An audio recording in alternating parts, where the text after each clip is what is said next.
in today's class, we will see about DC generator. In the last class, we studied about AC generator, जिसमें हमने उसकी working, उसका principle, construction, everything मतलब we had seen. So AC generator और DC generator में क्या फर्क होता है कि जो DC generator है, it is going to produce direct current. वो direct current produce करता है. और AC generator में AC current is produced. अब AC current में क्या है, आपका phase जो है वो लगातार change होता है. The phase is continuously changing, whereas in direct current, the phase remains unchanged. Now what happens, we have to just do a single modification and our AC generator will convert into DC generator. Like आपको ध्यान होगा, we had taken a component as slip rings in generator. हमने slip rings ली थी जिसके ऊपर आपके fixed carbon brushes लगे थे, एंड दो slip rings were continuously rotating, है ना. तो स्लिप रिंग्स की जगह if we replace those slip rings by commutator. Commutator क्या था? What was commutator? We studied it in motor. क्या होता है ये? The ring with the split part, right? क्या था? Split ring जिसको हम बोलते थे, जो ring बीच में से थोड़ी सी टूटी हुई है. It is not a continuous ring, लेकिन बीच में it is थोड़ा सा gap आ जाता है. That is called as commutator. So that generator will become our DC generator and it will start producing the direct current. Okay तो हम क्या करते हैं, जो ये हमारा एक सेकेंड, हाँ जी बेटा, थोड़ा सा ये बताना दोबारा आपने. जब बेटा मैंने ये कहा आपको कि डीसी जनरेटर अगर आपने बनाना है या we have to construct a DC generator, we will replace our slip rings with commutator. जैसे ही आप इसको रिप्लेस कर देते हो तो क्या होगा, it will start producing the direct current. बिल्कुल सेम वैसी फंक्शन करेगा जैसे आपकी मोटर करती है. हम क्या करेंगे, जो दो एंड हैं जनरेटर में, we will connect the two ends of that wire to the commutator. और एसी जनरेटर में हम क्या करते हैं, हम स्लिप रिंग्स के साथ कनेक्ट करते हैं कॉइल की, और इस केस में हम क्या करते हैं, कॉइल को कम्यूटेटर के साथ कनेक्ट कर देते हैं.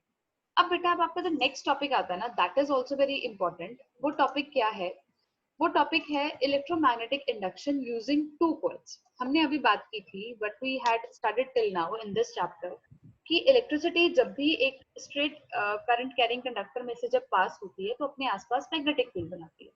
फिर हमने बात की कि जो मैग्नेटिक फील्ड है, अगर उसमें कॉइल का कोई रिलेटिव मोशन हो या फिर मोशन में मैग्नेट का रिलेटिव मोशन हो तो आपकी इलेक्ट्रिसिटी प्रोडक्शन हो जाती है. अब आई एम सेइंग कि अगर मेरे पास दो कॉइल्स हैं तो एक कॉइल में दूसरे कॉइल की वजह से इलेक्ट्रिसिटी इंड्यूस होती है. तो क्या हुआ, क्या है ये एक्चुअली कॉन्सेप्ट क्या है. देखो, if current is changed in one coil, मेरे पास यहाँ पे दो कॉइल्स हैं ए एंड बी. ओके बेटा, ये देखिए मैंने I have drawn a picture of this. So जब एक कॉइल के अंदर हमारा करंट चेंज हो रहा है तो दूसरी कॉइल जो उसके बिल्कुल पास रखी हुई है उसके अंदर अपने आप करंट इंड्यूस हो जाएगा, जबकि इसमें हमें कोई भी मोशन की जरूरत नहीं है. जनरेटर में क्या होता है, we need to have motion. हमें उनको हिलाना पड़ता है, हमें उन्हें मूव कराना पड़ता है. या तो मैग्नेट को मूव कराएंगे या फिर कॉइल्स को मूव कराएंगे, है ना. लेकिन इस केस में हमें कोई रिलेटिव मोशन की जरूरत नहीं है. अगर एक कॉइल में आपके कोई भी चेंज आ रहा है इस करंट के अंदर तो दूसरे जो कॉइल बिल्कुल उसके पास रखी गई है उसके अंदर अपने आप कोई ना कोई चेंज आएगा. ठीक है. अब करंट जैसे अब यहाँ पे मैंने दो आपके लिए हैं, अगर कॉइल ए में करंट हम चेंज करते हैं तो कॉइल बी में करंट अपने आप इंड्यूस हो गया. अब जो कॉइल जिसके अंदर हम चेंज कर रहे थे, जिसके अंदर पहले चेंज आया पी से पहले और पी से प्राइमरी कॉइल, वो क्या बन जाती है, हमारी प्राइमरी कॉइल. क्या बनती है बेटा, प्राइमरी कॉइल. ठीक है. और जिसके अंदर करंट इंड्यूस हुआ मतलब वो बाद में हुआ, वो second I, so that is secondary coil. तो ये कॉइल बी आपकी क्या बन जाएगी, सेकेंडरी कॉइल. ठीक है. कॉइल ए आपकी बन गई प्राइमरी कॉइल और बी आपकी बन गई, ये है प्राइमरी कॉइल और सेकेंडरी कॉइल कौन बनी, बी.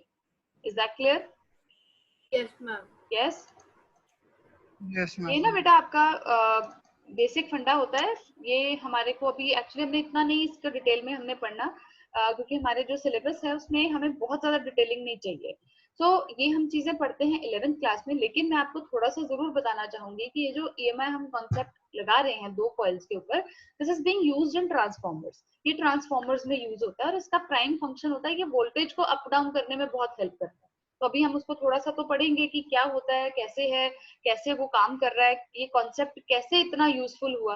अब देखो कॉइल ए को अगर हम एसी करंट में आप कनेक्ट कर देते हो तो क्या होगा, कॉइल बी में एक कांस्टेंट करंट जो है वो इंड्यूस हो जाएगा, जिसका मैग्नीट्यूड ऑब्वियसली किस चीज पे डिपेंड करेगा, कोई ना कोई फैक्टर तो होगा जिसके ऊपर डिपेंड करेगा। अब ये फैक्टर आप ध्यान से देखो किस चीज पे डिपेंड कर रहा है, वो है आपके नंबर ऑफ टर्न्स जो आपके मैम कॉइल ए में प्रेजेंट हैं और कॉइल बी में प्रेजेंट है। मैम ठीक है, हाँ जी। मैम एक बार आप दोबारा से वो पिछला वाला समझा सकते हो? पिछला वाला कौन सा बेटा? मैम वो जो आप फॉल वाला समझा रहे बेटा कॉइल में मैंने आपको ये बताया कि अगर ए कॉइल के अंदर आप कोई भी करंट चेंज आप करते हो तो बी कॉइल में अपने आप करंट जो है वो इंड्यूस हो जाता है। मतलब हमने कोई उसको मूवमेंट नहीं शो करी, हमारे कॉइल ए कॉइल बी वहीं के वहीं है, they are not showing any kind of movement, लेकिन स्टिल उसमें करंट जो है वो इंड्यूस हो गया। जिस कॉइल में चेंज हुआ, पहले चेंज हुआ, पी से पहले, पी से प्राइमरी, तो उसको हम बोलते हैं प्राइमरी कॉइल। और कॉइल बी जिसमें चेंज बाद में हुआ, मतलब वो सेकेंड आया, दैट मीन सेकेंडरी कॉइल। अब कॉइल ए को जब मैंने एक एसी करंट के साथ कनेक्ट कर दिया तो ऑब्वियसली बात है कॉइल बी के अंदर एक करंट इंड्यूस हो जाएगा कांस्टेंट वैल्यू का। अब उसकी वैल्यू क्या होगी, कितना करंट इंड्यूस होगा, that would depend upon the number of turns coil A में कितने हैं और कॉइल बी में कितने। क्लियर है बेटा? ये फैक्ट हमारा जो ये नंबर ऑफ टर्न्स का जो फैक्ट है, इसे हम यूज करते हैं in making the transformers step up step down. ठीक है, उसमें क्या होता है, वोल्टेज को हमें अप करना होता है तो वी से कि the stepping up, step up transformer use कर रहे हैं। अगर हमें वोल्टेज कम करनी होती है तो वी से कि हम स्टेप डाउन कर रहे हैं उसको, हम उसकी वोल्टेज को थोड़ा कम कर रहे हैं। क्लियर है बेटा? Now, अब देखो बेटा, अब आता है हमारा डोमेस्टिक इलेक्ट्रिक सर्किट्स।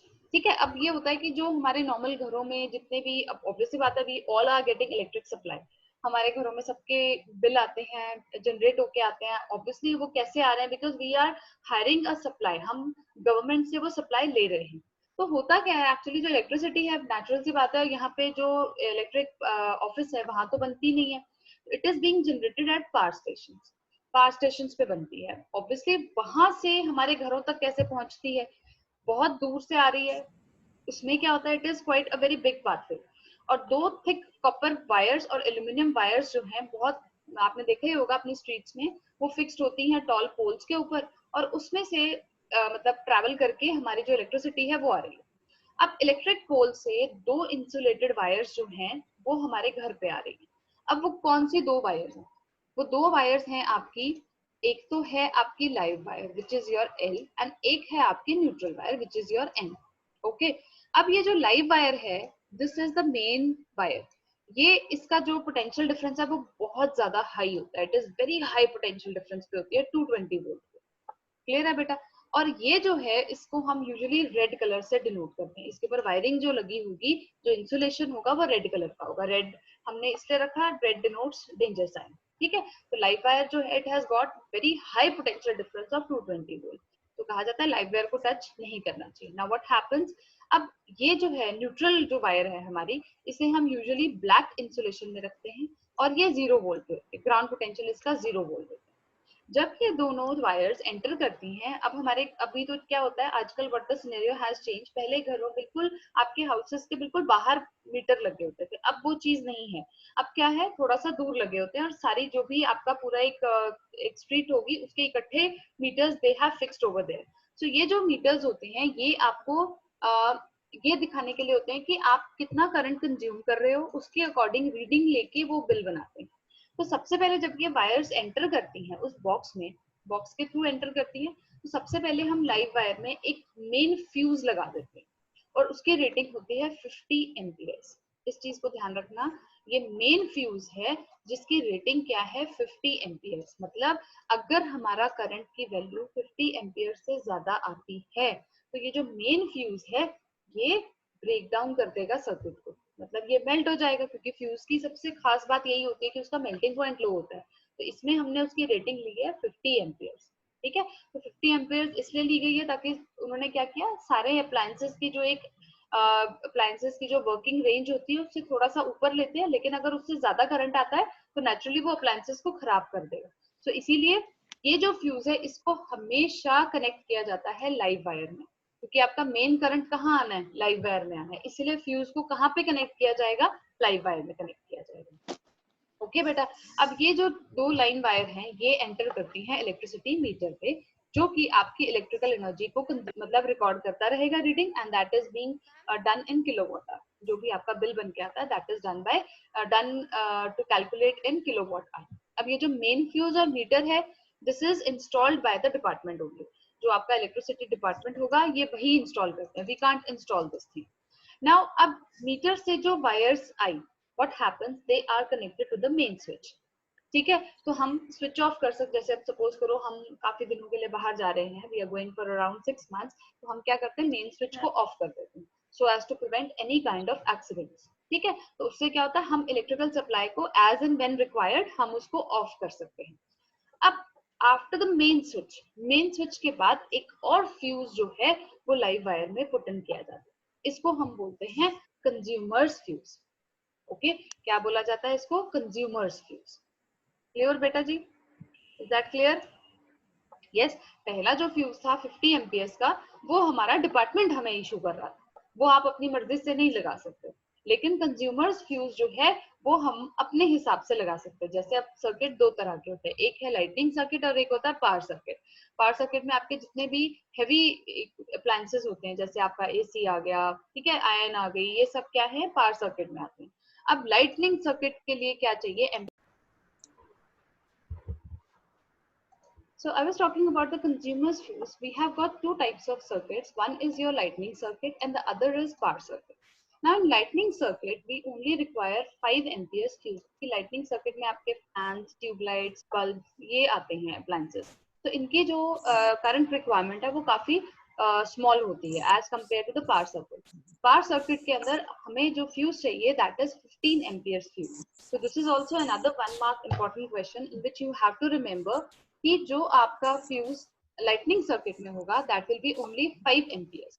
ओके, और पावर सर्किट में it has to be 15 amperes. Clear? आप देखो, अगर हम ये 15 एम्पियर्स लाइटनिंग सर्किट में लगा देंगे तो व्हाट इज द बेनिफिट, कि वहां तो हमेशा ही करंट उसका ज्यादा लगेगा उसको, तो क्या होगा, ज्यादा नहीं, उसको तो 15 एम्पियर्स तो पहुंचेगा ही नहीं, क्योंकि 5 उसका जो करंट रिक्वायरमेंट है it will be only around कितना, 3-4 बस। लेकिन अगर हम 15 एम्पियर्स फ्यूज लगा देंगे तो व्हाट विल हैपन, वो तो पहुंच ही नहीं पाएगा। अगर 6 एम्पियर्स भी आ गया तो हमारे डैमेज हो जाएगा सब कुछ, और वो फ्यूज मेल्ट नहीं होगा क्योंकि वो सर्किट को ब्रेक नहीं कर पाएगा, बिकॉज उसकी जो रेटिंग है that is quite high.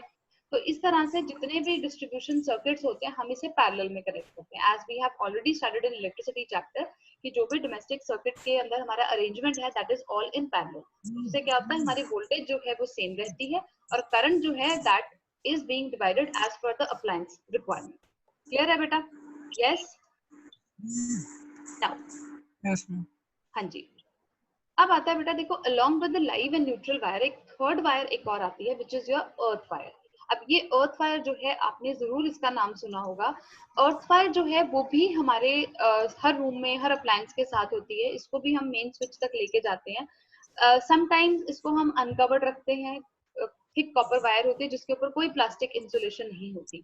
Main switch से ये it goes into every room, और अर्थ वायर जो है वहां से जो अर्थ वायर आएगी that will be copper wire with green insulation, sometimes green with yellow strips, तो दैट वुड डिपेंड। तो जब स्टार्टिंग में है मेन स्विच तक, मतलब वहां आपका देखो मेन स्विच तक तो ये सिर्फ ऐसे ही कॉपर वायर आ रही है विदाउट एनी इंसुलेशन, मतलब बेयर है ये।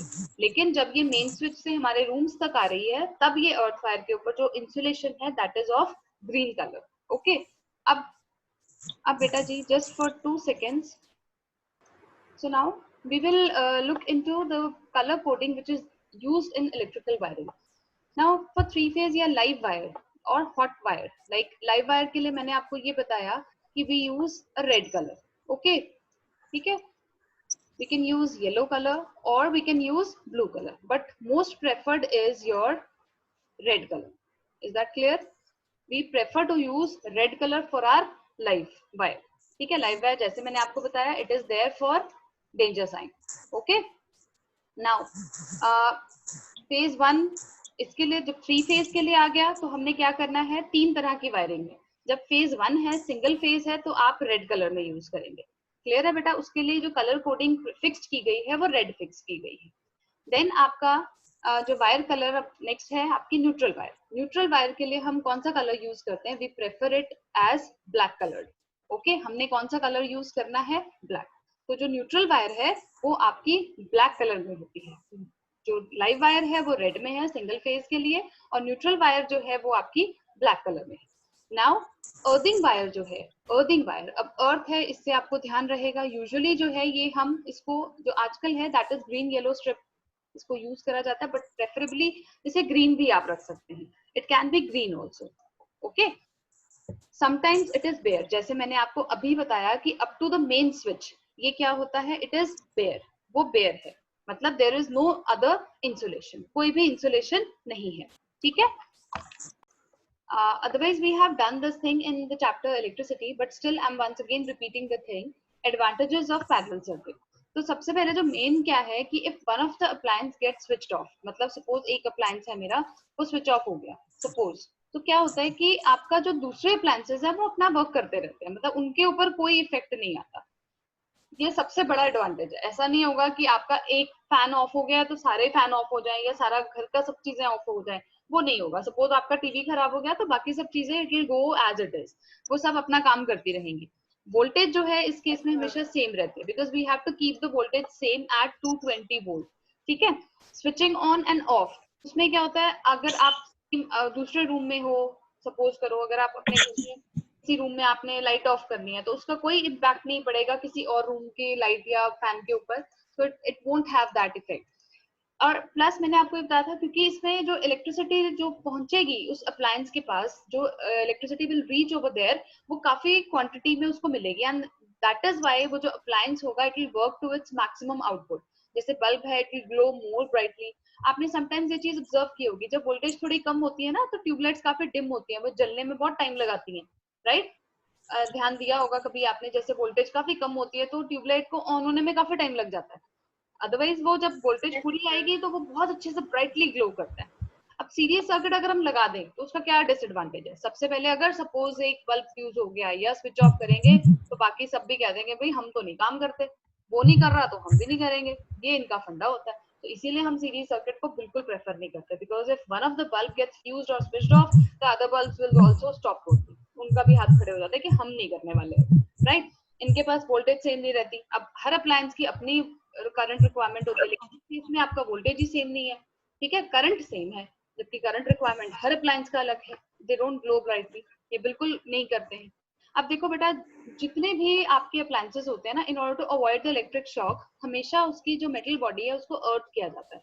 इसका मतलब है कि इन केस कभी ऐसा होता है कि जो मेटल केस होता है ना उसको हमेशा कनेक्ट कर देते हैं बाय एन अर्थ वायर। अगर वो नहीं होगा तो आपको उसको टच करने से भी शॉक लगेगा। तो न्यूट्रल वायर जब उसके कांटेक्ट में आ जाती है तो वहां पे आपको इलेक्ट्रिक करंट की सप्लाई शुरू हो जाती है, तो जिसकी वजह से you will shock over there, आप उसको टच करोगे आपको शॉक लगेगा। ठीक है, हाँ जी।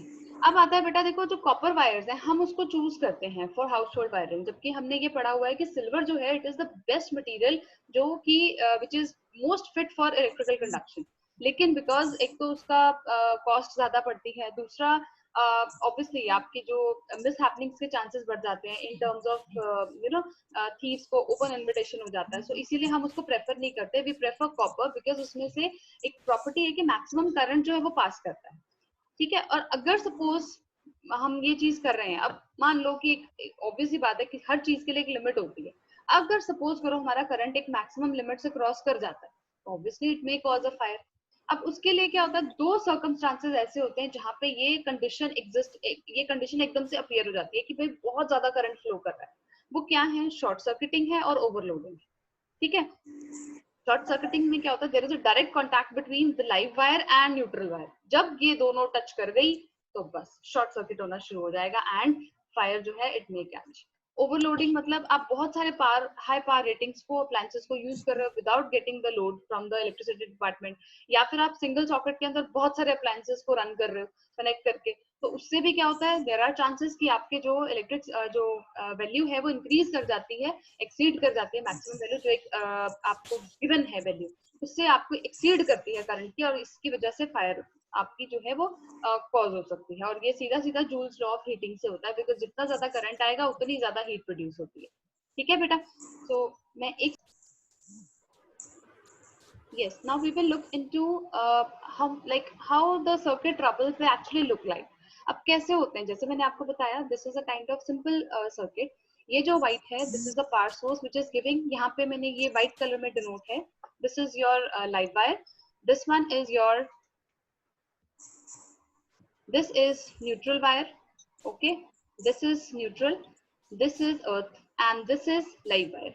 Okay, when the circuit is complete, obviously bulb is glowing. जब आपने switch on कर दिया, natural सी बात है, the circuit is completed, so that is why there is a flow of current. Okay, so that this is what is happening. अब fine, this is growing up. Now what is happening when there is like short circuit or there is overloading? What happens? Overloading, so I'm not going to show you. I am going to show you the short circuiting. अब how does it happen? Short circuiting में क्या हो रहा है? What is happening actually? देखिए, अब short circuiting जब तक ये चीज ऐसे चल रहा है इट इज फाइन, क्योंकि क्या हो रहा है कि आपका जो लाइव वायर है, न्यूट्रल वायर है, दैट इज ऑल देयर, वो सब ठीक चल रहा है. अब इसको हमने एनकेज कर दिया, ये एनकेज्ड है आपका, ठीक है. अब व्हाट इज हैपनिंग, देखो जब हमारा न्यूट्रल वायर और लाइव वायर यहाँ पे ये टच हो गया, now you are able to see, yes, I hope you have seen the thing. जब मेरा लाइव वायर और न्यूट्रल वायर एक दूसरे से टच कर गया, व्हाट इज हैपनिंग, क्या हुआ, शॉर्ट सर्किट हो गया. Now whenever a live wire and a neutral wire it will touch, दोनों के दोनों जब एक दूसरे से टच करेंगे तो क्या होगा, एनर्जी जो है वो काफी ज्यादा बढ़ जाएगी, बिकॉज आपकी रेजिस्टेंस बिल्कुल कम हो गई और करंट जो है वो एकदम से बढ़ गया, जिसकी वजह से क्या होगा, there may be a fire. ठीक है, फायर जो है वो ब्रेक डाउन कर सकती है. इज दैट क्लियर बेटा? Yes ma'am. हाँ जी. सो जैसे ही लाइव, एक तो इसका क्या हुआ, पहले तो ये बल्ब ग्लो करना बंद कर देगा because circuit is not completed, circuit जो है वो ब्रेक डाउन कर गया. दूसरा, लाइव वायर और न्यूट्रल वायर में जब क्या हुआ, कनेक्शन जो है, ठीक है. अब हम देखते हैं कि अब नेक्स्ट क्या है. देखो, अब अगेन वो चीज हमने करेक्ट कर दी, ठीक कर दिया उसको, again the circuit is completed, फिर से बल्ब जो है वो ग्लो करना शुरू हो गया. Now what happens, this is your earthing. अब यहाँ पे अगर आप टच कर रहे हो आपको कुछ नहीं होगा, देयर विल बी नथिंग, क्योंकि equipment is quite touched. But in case यहाँ पे आप टच कर रहे हो, आपने मेटल बॉडी को टच किया, तो what is happening, metal body को टच करते ही क्या होगा, ये देखो, ये जो ये न्यूट्रल वायर थी, now it is in contact with the metal body. अब क्या हो रहा है, ये देखो, जो करंट फ्लो है वो यहाँ से यहाँ जा रहा है. Now bulb is not, again it is not glowing, तो एनर्जी जो है वो काफी ज्यादा, मतलब जो आपकी रेजिस्टेंस कम हो गई, करंट बहुत ज्यादा बढ़ गया. Now whenever you will touch this you will feel an electric shock. ठीक है, क्लियर है बेटा? Yes ma'am. हाँ जी. So next is your, okay, जब हमारा ये बल्ब ही जो इक्विपमेंट हमने लगाया था वही आपका फ्यूज कर जाता है, तो उस केस में क्या है, रेजिस्टेंस जो है बहुत ज्यादा हो गई, करंट जो है वो बिल्कुल कम हो जाएगा, क्योंकि इस केस में क्या है, आपका जो रेजिस्टेंस है वो बिल्कुल कम हो जाता है.